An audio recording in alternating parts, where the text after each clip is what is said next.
Welcome back to the Vince Coglianese Show. It's been a hell of a week for the left as they kind of very brazenly pursue their tyranny. They're throwing candidates off of the ballot now, of course, to defend democracy.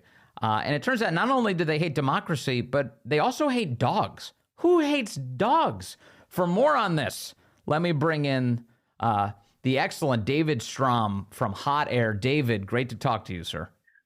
It's always fun talking to you, Vince, and I actually always learn something talking to you. Oh my God! Well, every time you're the kind of person that when I have a conversation with you, it makes me think more, and which is exactly my favorite type of guest. So I'm very grateful for you doing this. You are writing this week. I noticed you had two columns this week that addressed this issue. One of them was that leftists hate democracy. The other headline you wrote was, "I knew it. Leftists hate dogs." Help me understand. Are these two things interconnected? Do you think?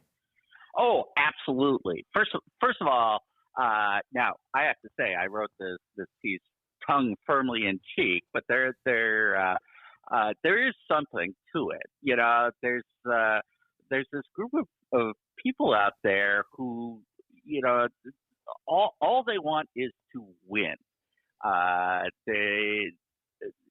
They don't create space for, you know, other people's opinions. And, you know, this leftist hate dogs article really boiled down to, you know, people are annoying because they're not paying attention to me. You know, they see a dog and they want to pet the dog. What about me? You know, all I could think was, my gosh, if you cannot create room in your heart for these loving, loyal beings, there's something deeply wrong with you. Yeah, the piece you're referencing is in Mother Jones. The headline is "Dog Culture Must End." In other words, I guess American culture of liking and loving dogs and welcoming them into all sorts of spaces. The writer is someone called Abigail Weinberg, and she says, "When I say that I hate dogs, I don't mean that I hate your dog. I mean that I dislike ill-behaved dogs." That's her claim. "I mean that I'm actually a little bit scared of them and they can sense my nervousness, and so we tend not to get along. I mean, I hate dog culture, the relentless prioritization of dogs' needs over humans," she says, and the suggestion that anyone who doesn't want their face licked by some oversized mutt is a monster. So this kind of gets to the point. She's mad that people aren't thinking of her when they see dogs and they rush to embrace them.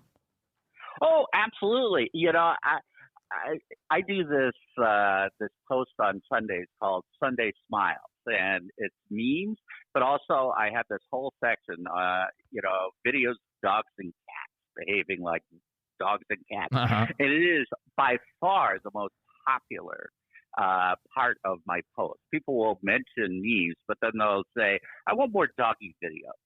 And, you know, it boils down to the fact that dogs, you know, they give of themselves selflessly, but they also inspire you to do the same. I mean, there aren't that many, you don't generally take part of your prime rib, cut it off, and put your hand under the table to give it to somebody else, but you will for a dog. Yes.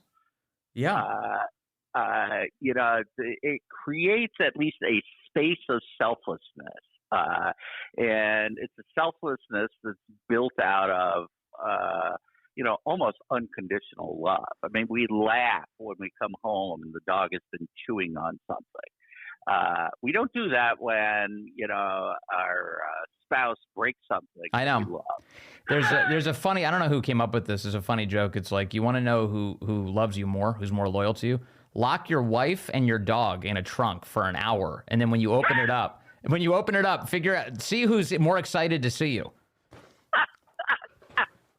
I love that. You know, and the dog, and it's true. Dogs are like, they don't care. They just have an endless reserve of love. It's an amazing thing. They're amazing creatures, actually, just amazing. And I don't know. It strikes me that some of the lefty annoyance at dogs, to the extent it exists, and it clearly does if they're writing about it in Mother Jones, is that these are creatures who do love others, who do have generosity towards humans, and are perfectly happy to see them and are not sitting there in judgment of them. Your dog has seen you naked and heard you say really dumb things and has never judged you for it. Oh, absolutely. And, you know, it's the left often talks about, love and compassion and assumes that,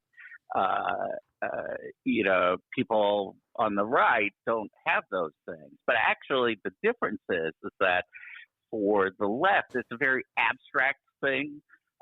It's something that they think about and create policies about, and it's all this sort of intellectualization. Whereas it's very particular. Love actually is a particular emotion. I love that person. I am willing to do something for that person. I'm willing to sacrifice for that person. And you really can't have an emotion like that for something as abstract as humanity. It has to be human beings. It's particular human beings for whom you have these, deep emotions. And of course, it's really particular beings. Our dogs, our cats. I mean, we had birds, and each of them, we didn't, look at them and say, "I love birds." It was like, "I love Rocky. He's got this personality." Right. And it's a That's respect exactly for right. personhood, not, something abstract like, a species. Yeah, no, that's exactly right. I don't generically love every dog that I see. I mean, I think dogs are the best, but that's not the way it operates. I love my dog.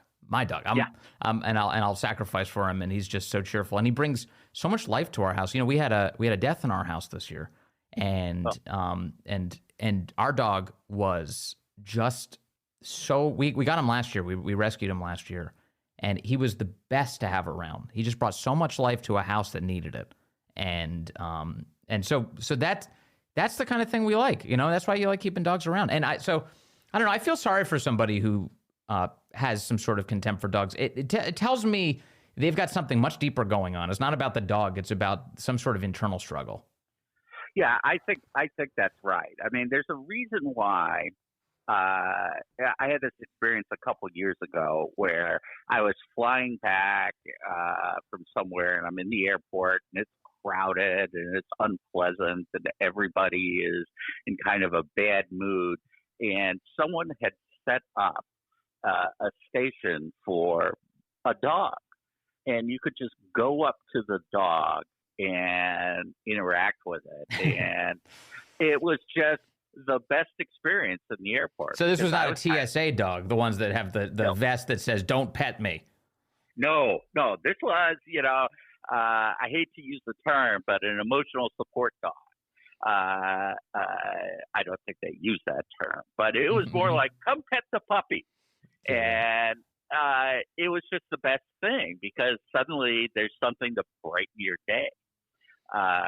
And, because you're interacting, with an actual being who is letting you know they're happy to see you. And, whereas if you think about,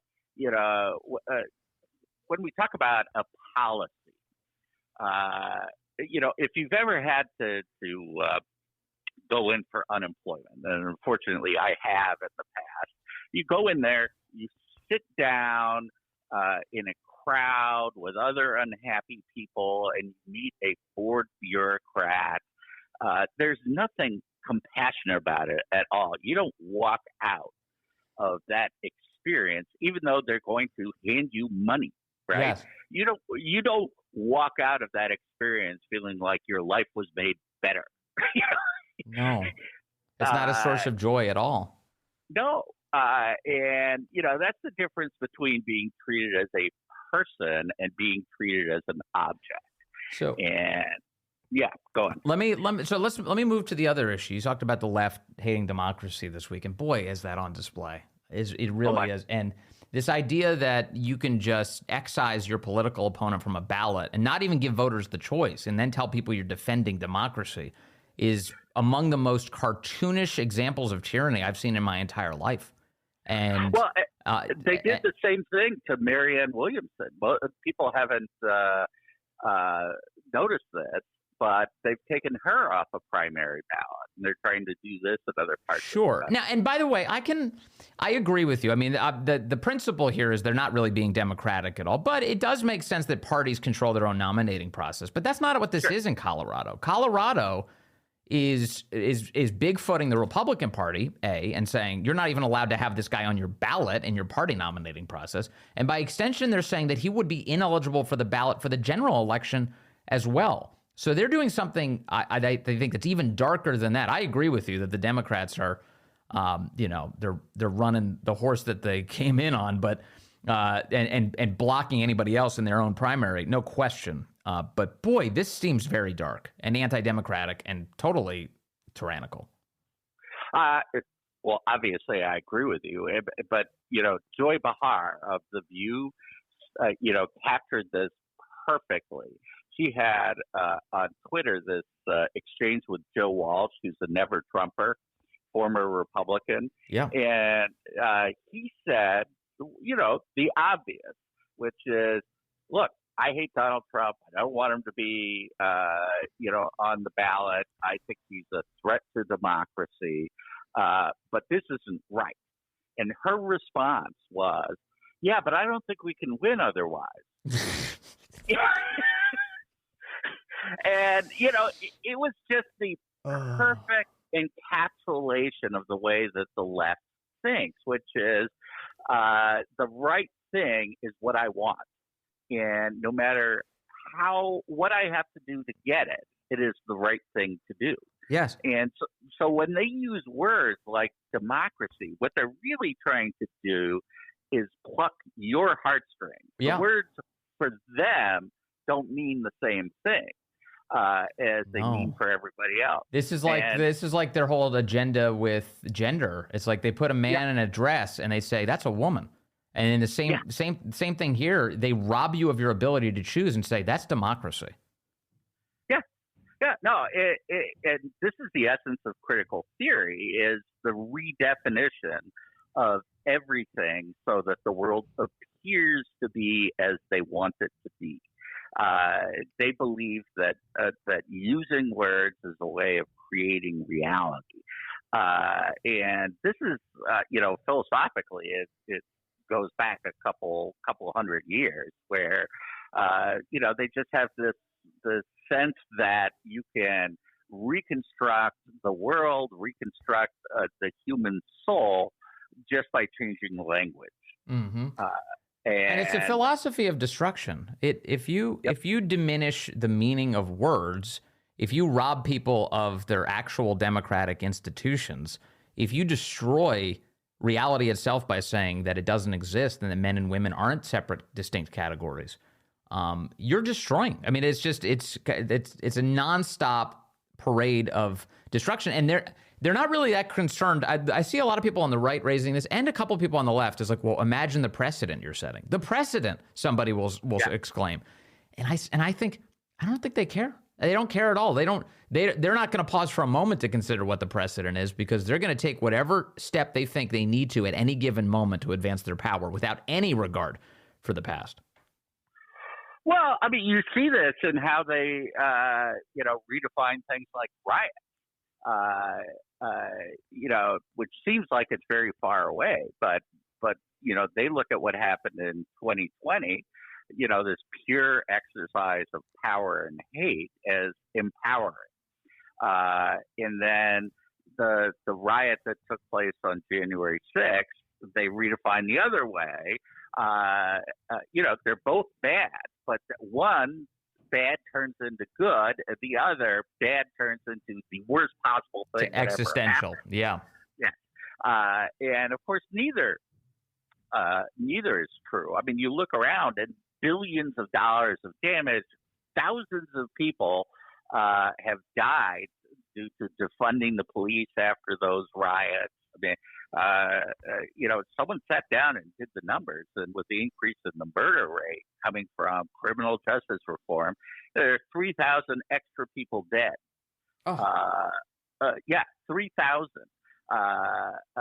And yet for them, you can sort of redefine it away, and they just expect they're going to always be able to do that because they control the language, because they control the commanding heights of the culture. All right, so let me finish on hopefully an optimistic note. It does seem to me that the only way out of this is authentically democracy, as you sort of generically use the term, but definitely our constitutional republic. The key, of course, is that we get enough people to wake up to what the left is doing here that they can right the ship. Do you think it's possible? I have more optimism than I did a few months ago, and that's because the DEI left exposed itself after the attacks in Israel. People sort of woke up and said, "Huh? What?" When they started seeing people embracing Hamas, and they're now trying to say, well, it's really about the excesses of Israel. But go back and look. I mean, these people were celebrating on October 7th before there ever was a response from Israel. Right. They liked what Hamas did. And the average American looks at this and say, you're embracing rape and murder. And so they're taking a look at the entire structure. Why is it that Harvard University's president can't say that wanting to kill all Jews is a bad thing?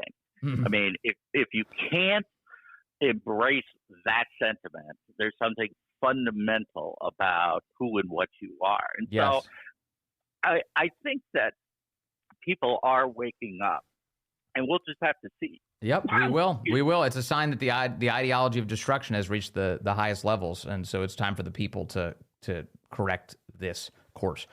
David Strom, thank you very much. Merry Christmas to you. Great to have you with us today. Always a pleasure. Thank you, sir.